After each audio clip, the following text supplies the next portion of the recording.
The events presented here are true as written. Some were witnessed, others were not, but they occurred exactly as told to the very best of my recollection and investigations. That being said, I don't expect all who read them to believe them, and frankly, I don't really care. I'm not here to prove anything to anyone. I'm simply here to tell what happened to me. Accept it or reject it as you will.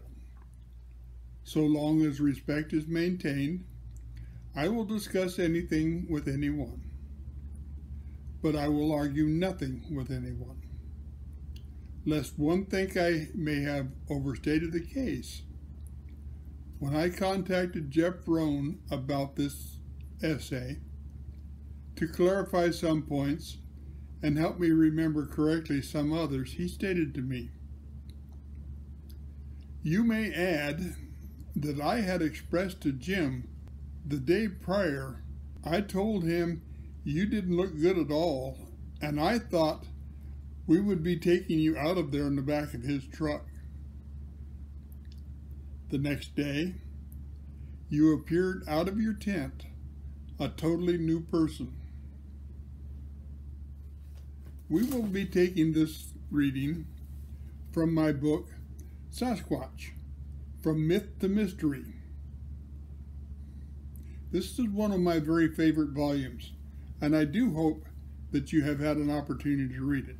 You'll find this event starting on page number 42 under the title of Healing, for virtually that's what it was.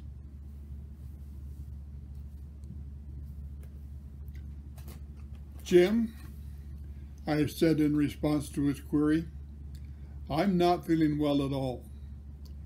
My heart is in fibrillation, and it's not running well today. In fact," I continued, with pain evident in the strain on my face and in my demeanor, "I think I will be going home tomorrow. I simply cannot stand much more of this as it's happening now. I have a feeling I'm going to be in the hospital before long." That was July of 2013, and the scene was at Camp Broken Arrow, a gathering of friends, most of whom were or had been part of the Oregon Bigfoot group headed by Autumn Williams. We were met at a remote site in the Cascade Mountains southwest of Oregon's Mount Hood. 10 of us were camped at the end of a retired logging spur in the vicinity of the Collawash River. The sun was shining on those gathered on this landing amid the tents pitched against possible inclement weather, never to be discounted in this region of the West.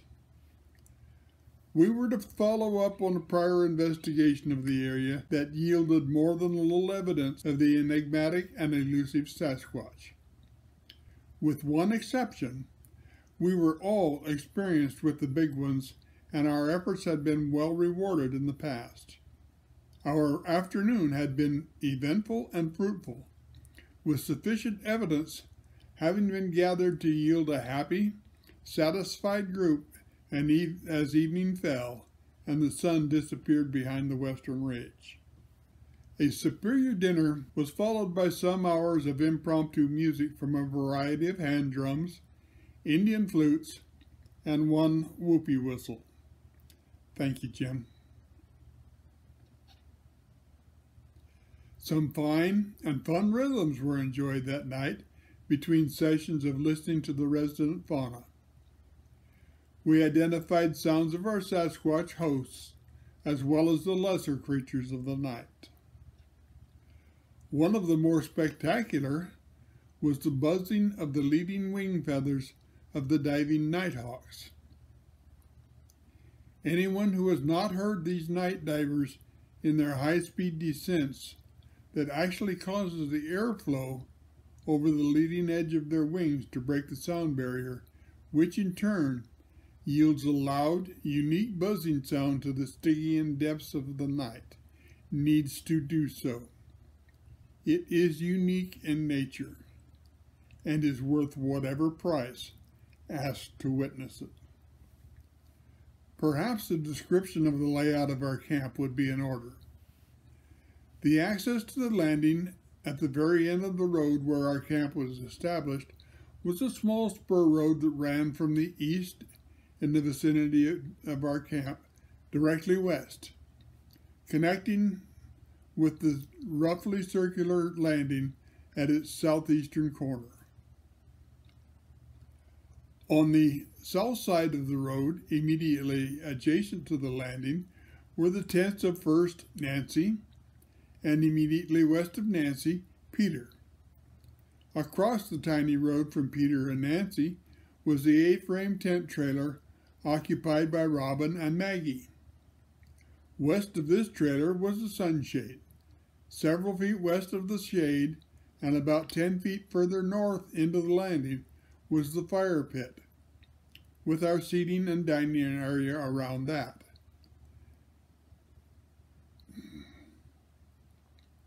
This is the area where Wilson, our camp mascot, resided.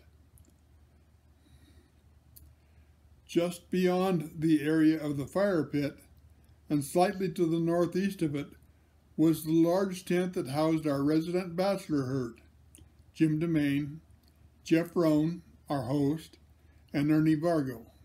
The three were housed in that tent. At the extreme southwest corner of the landing, and about 40 feet from the fire pit, was Danielle's tent. She had claimed the spot at the very edge of the landing, overlooking the young trees growing in profusion below her site.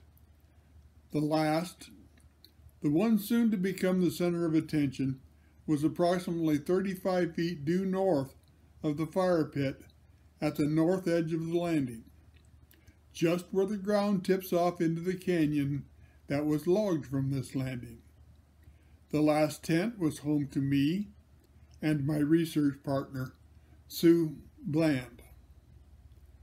Our tent was large and comfortable. Sue had her air mattress and sleeping bag at the east end of the tent, with her head oriented to the north, away from the door of the tent, which was on the south side, opening towards the landing and the fire pit. My 16-inch high air mattress was at the west end of the tent, with my head oriented to the west wall in a T formation with Sue's bed. The first night in the tent, we heard bipedal steps outside just before daylight. Subsequent investigation after daylight revealed approximately 15-inch humanoid tracks where we had heard the walking during the night. As we retired to our individual beds for the night, hopeful for even more meaningful interactions during our night, we were relaxed and comfortable with our situation. Sue and I both dropped off to sleep quickly that evening, probably because of our activities of the day and expectations for the night. The night sounds were like a tranquilizer to anxious nerves, and served to render our calm minds comatose in a very short order. It was just before 3 a.m. when I awoke to a strange sound and set of circumstances. Outside the tent, immediately by my head, I could hear footfalls, distinct, clear, bipedal footfalls. Back and forth, I heard them walking, when clearly I heard my name uttered. It was a low, in a deep tone, and quietly done. Tom. Then again, Tom. My eyes flew completely open as I heard this. To this day, I have no idea if it was said or aloud, or if it was something I heard only in my mind. It could have been either. Just as the sound of my name was ebbing, my chest began to vibrate. It began silently. but the amplitude increased. A low, growling hum began. Soon, my entire chest was vibrating, and the hum had risen in volume to an eerie, buzzing drone. I didn't know the outward extent of the sounds, nor did I really know how long this was occurring. It felt to me like this had occurred over the course of only a matter of several seconds. When the volume had risen to a new level, where I felt like the very air was vibrating, and my chest felt like it was about to explode, Sue came out of her bedroll to ask, "Where is that noise coming from?" She leaped to the door of the tent on the south side of the tent, the side nearest the fire pit, while the walking sounds and the origin of the cause of the buzz seemed to be on the north side of the tent, next to the new growing trees. She unzipped the door only sufficiently to be able to pass her head outside in order to look around as much as possible in the dark of the night. I looked at the girl and asked with a measure of the amazement I was feeling, "It's coming right out of my chest." At this time, I thought maybe 10 to 15 minutes had elapsed from the onset of this spectacular event, but subsequent conversation with Sue revealed that she had been lying in her bed for over 2 hours, listening to it, before she mustered the courage and felt the need to arise and check on it. When I made that statement, she looked at me like she didn't totally understand all that was happening, nor even what she was hearing. The look on her face told me that she would probably have been just as happy to have spent the entire night without ever having experienced it. Eventually, the vibrations ebbed and the sound tapered off to a minimal hum, and finally could not be heard at all. In the delicious silence, I laid on my bed and tried to absorb all that had happened to me while trying to assimilate the fact that I felt totally refreshed and highly renewed. As I laid there in the silence, I realized the pain I had felt in my chest all evening of the night prior was gone. There was no shortness of breath as before, and though the fibrillation could still be felt, I felt so much stronger and so much more able. In the aftermath, I drifted off into a calm and restful light sleep for just a few minutes until the sound of a feeding nighthawk aroused me. While listening to this unique sound, I realized that the world had turned bright with the coming of day. Sue had fallen back to sleep, and I could hear the smooth, even breathing rhythm of deep slumber. By this time, I was much too excited to even consider returning to sleep, so when I heard the sounds of somebody making a fire in the central pit, I left my bed, donned my clothes, including my extra warm jacket to ward off the early morning chill typical of these high mountains, and made my way from the tent forward to the fire pit. While I reveled in the new me that had emerged this morning, the me without lethargy and pains of only the night before, the first thing I saw, other than Jim busily building a fire in the pit, was the spoor of what appeared to be two large, barefooted beings walking the same general route I was now using to traverse the area. A quick perusal of the area indicated that they had circled it 270 degrees and had exited the landing by walking the access road directly between the tents and then exiting to the east. My initial plan to chronicle the trackway and investigate it more fully was interrupted by a question from the area of the growing fire. "What were you and Sue doing up walking through camp and talking just before daylight?" The thought of the spoor left my mind in a rush as I pondered Jim's question and began to realize the ramifications of this action. Turning from the vision of the two large sets of tracks traversing the route from our tent to the fire pit, and thence out the road to the visitor from the mountains from northern Idaho, I answered slowly, "Jim, I never got out of my bed. And although Sue was up and around, she never left the tent. We talked to one another in the tent, but not loudly because we knew the big guys were all around us and didn't want to disturb them from what they were doing." "Well," he responded, with a hint of confusion in his voice, "I heard you and Sue talking loudly as you walked from the tent to the fire, then out the road from camp." Again, my eyes returned to the tracks in the duff. Jim had barely finished his interrogation when Jeff emerged from their tent. Almost immediately asked, "Why were you and Sue up wandering around camp and talking this morning?" We went through a similar routine as with Jim.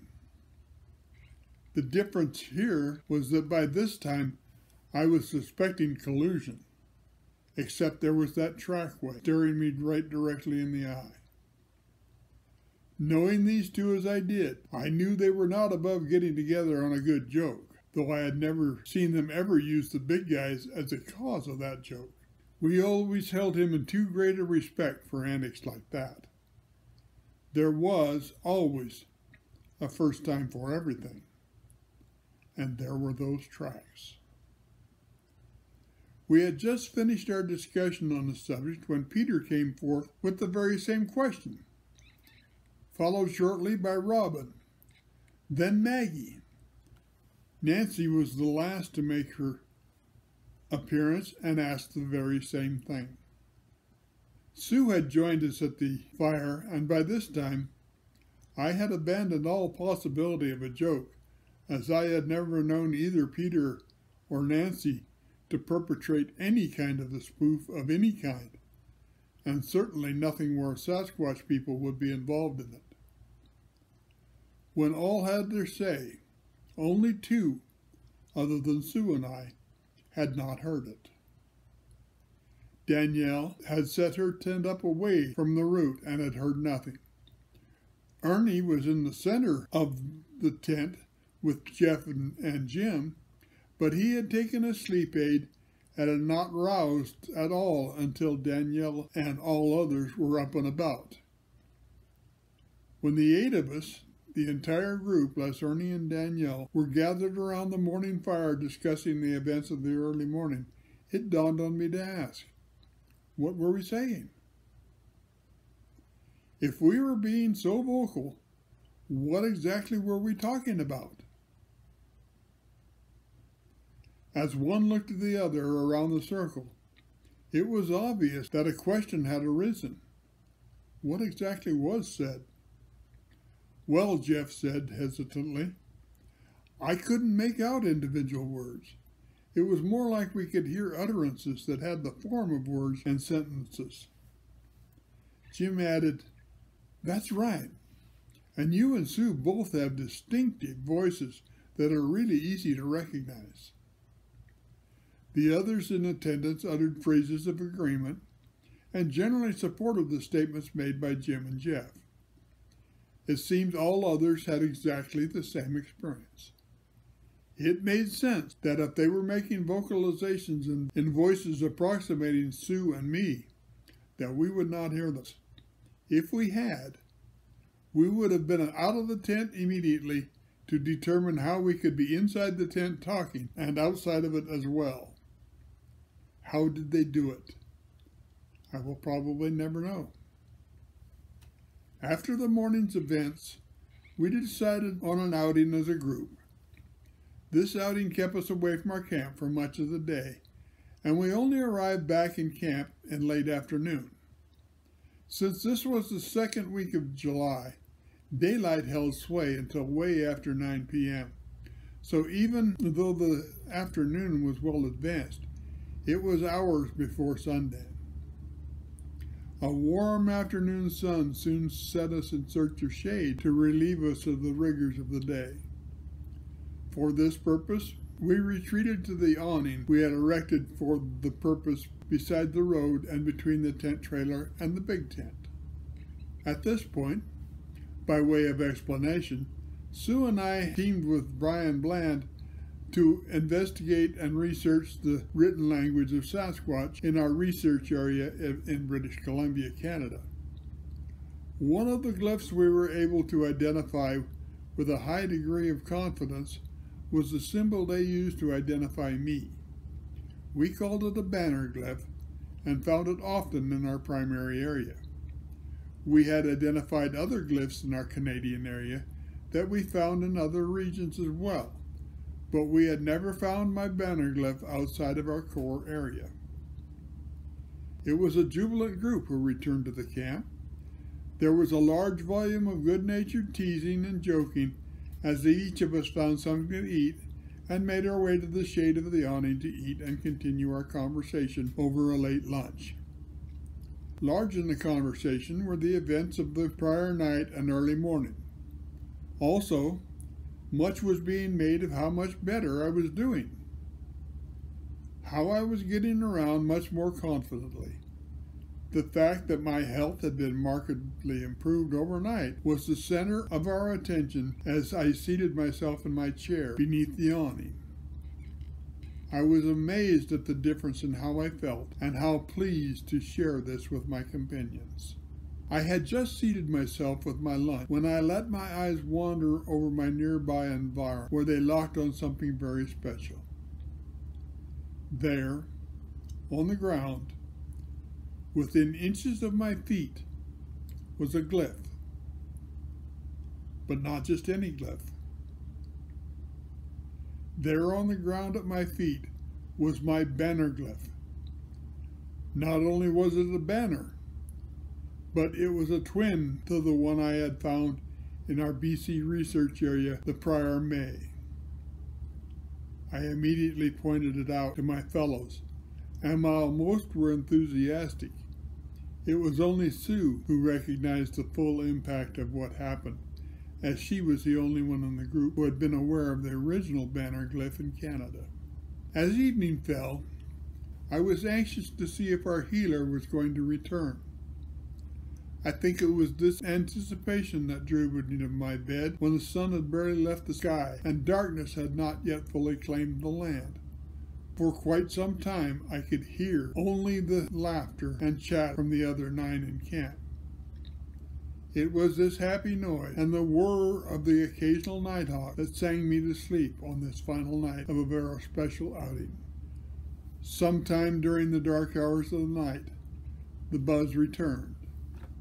It was not as intense as it had been the night prior. It was not of a volume or intensity to disturb my tent partner, but it was there. It was not as alarming as it had been the first night, and truth told, I had been looking forward to an encore and knew more about what to expect from it. The duration was much less as well. On this night, the treatment did not exceed 15 minutes in duration. I awoke on our last morning in camp with a feeling of such strength and calm as I had not felt in quite some time. I was happy. I was in balance, and I felt like I was strong enough to face whatever the world had to throw in my path. It was a sad time when we had to part that Sunday morning, but we knew that most of us would be reunited in a short time at Antler Creek in northern Idaho. In the first week of August, Jim, Ernie, Jeff, Sue, Maggie, Robin, and I were trekking through a night so dark I thought we could well have been on the inside of a cow. Joining us this week were Tom from Southern Oregon and Greg Walker from the Boise, Idaho area. Both of these men were part of the Oregon Bigfoot organization, Antler Creek lies very nearly on the Continental Divide, and the region where the divide also serves as a border between the states of Montana and Idaho. Our camp was situated at the mouth of a small creek just short of a locked gate leading to a popular fishing lake. The only amenities to civilization available there was a standard U.S. Forest Service outhouse and a single table. There was ample space for our tents and the motorhome of a couple of friends of Jim and Ernie, who had been invited to join us there. Sue and I had chosen to erect our tent a bit away from the others, as I had no desire to restrict the big guy's access to me or to my tent. Since it was so late and we were finally arrived on this night, we simply found a spot that had no one between us and the wild areas. A spot that would work, even if it was not possibly the best or most advantageous for our purposes. That first night passed very quietly. I heard the sounds of footfalls around the tent sometime in the dark of the night, but nothing more transpired. There were some calls just before sunrise, but they were far off and did not have anything to do with us directly. So I just listened to and enjoyed them for what they were. Morning arrived with fits and starts. The long ride in had extracted a toll on us, and we were paying that toll this morning. Breakfast was a hit-and-miss affair that stretched over most of the forenoon period without a great deal of organization being exhibited or, truth told, expected. I took special care to check around my tent for sign of the pre-dawn perambulation I had witnessed earlier. The first thing evident were several single tracks over 15 inches in length behind the tent. The grass was high and quite thick, so definition in the prints was non-existent, but they were very evident by the pushed-down stems. It was a comfort to see them there. It was like I had been welcomed home to a place I had never been. Conversation during that day turned into an incident from the prior year. The outhouse was located just off the main road, which dead-ended at a locked gate just a bit further on, which made it very lightly traveled, except for the occasional four-wheeler going in the few miles to a lake. The table and fire pit were just 35 or so feet from the outhouse. It had an enclosed entryway that had, in the side facing the table and pit, a triangle-shaped opening at the top, which would allow a very tall person to see through into the camp area. I, at 6 feet 4 inches, by standing on my tiptoes, could only barely see through it. It was a mid-afternoon on that early August day in 2012, and there were a group of 6 or so people encircling the pit to enjoy a warm fire and pleasant company. In the midst of the conversation, Jim DeMaine looked at the triangular opening, only to see a large, hairy face looking back at him. Jim maintained his composure and quietly got Maggie's attention, and without raising his voice nor placing any unusual stress or emphasis on his voice, told her to remain calm and serene and stay totally quiet, but to look at that opening very casually. Jim was able to repeat this with Robin, who was also seated next to him on the side of the fire away from the outhouse. When he attempted to alert those across the fire from him who had their backs to the outhouse, the Sasquatch person inside became alarmed and bolted from his viewpoint. Jeff leapt up and hurried around the outhouse just in time to hear him disappear into the brush on the riverside of the road. Friday afternoon brought a vigorous, if short-lived, mountain thunderstorm that ran us under our awning one more time, with hopes that the thunder and lightning would pass quickly. While it may have taken a bit longer than we have wished at the time, we were not long inconvenienced, and the first efforts leading to a delicious dinner were seen to emerge. The evening was, as usual with this group, convivial with the discussion of the day's events. a trek to the nearby fire lookout, and a hike into the backcountry by some of the group being foremost in importance. Still recovering from the rigors of the prior night's drive into this remote spot, I felt that an early retirement was called for. It was not late when I left the fire and made my way to my bed, and I assured everybody in the group that there was no need for them to adjust their schedules to accommodate me in any way. I felt strong and able, just tired out and in the need of a night's rest. It was with a broad smile and a glad heart that I retired that night. I think after my night's ritual of medications, testings, and injections, that my eyes felt closed as my head found the pillow, and sleep followed as soon as my body had burrowed itself into its comfortable place. I roused only enough to realize Sue had retired as well some time later. As always, she was considerate and held noise and disturbances to a bare minimum. But this night, I didn't even come alert enough to acknowledge her being there until sometime in the darkest hours of the night. I have no way of knowing what time it was, but the camp was quiet. Even the fire had been quiescent long enough that not a snap nor a sputter was to be heard. But sometime I awoke, totally, and with clarity. My eyes came open, and my senses registered the night sounds. And then they were no more. Even the ambitious rambling of Antler Creek seemed to mute itself. Then it came. Tom. Then pure quiet.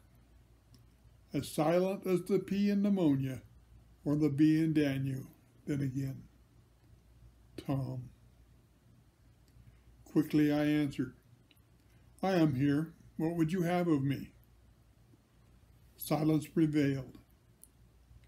Not another word was heard, but there began a quiet buzzing, like I had heard in only one other place.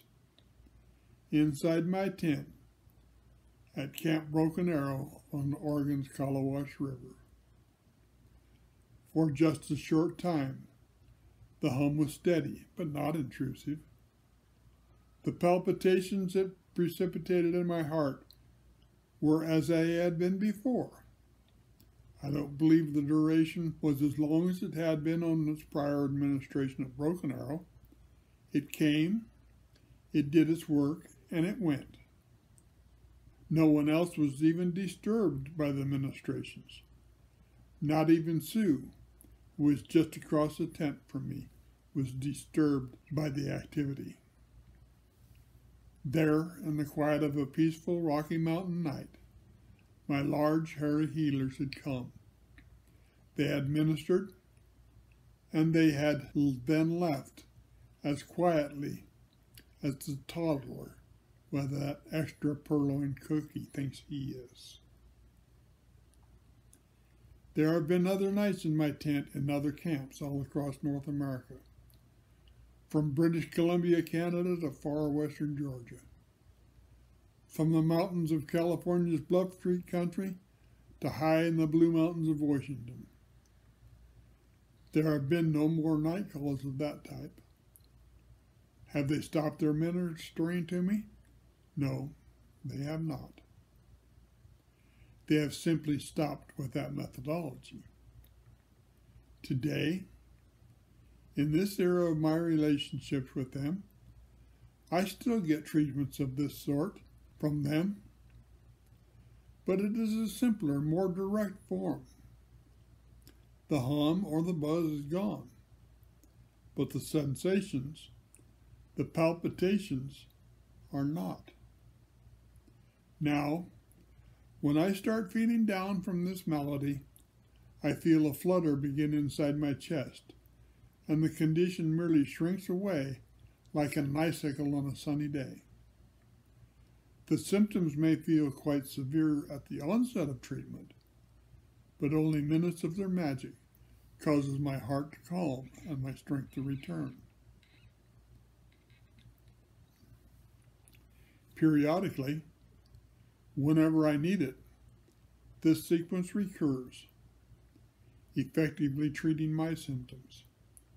It does not put my heart back into sinus rhythm, thereby eliminating my atrial fibrillation, but it effectively eliminates the negative effects of that fibrillation.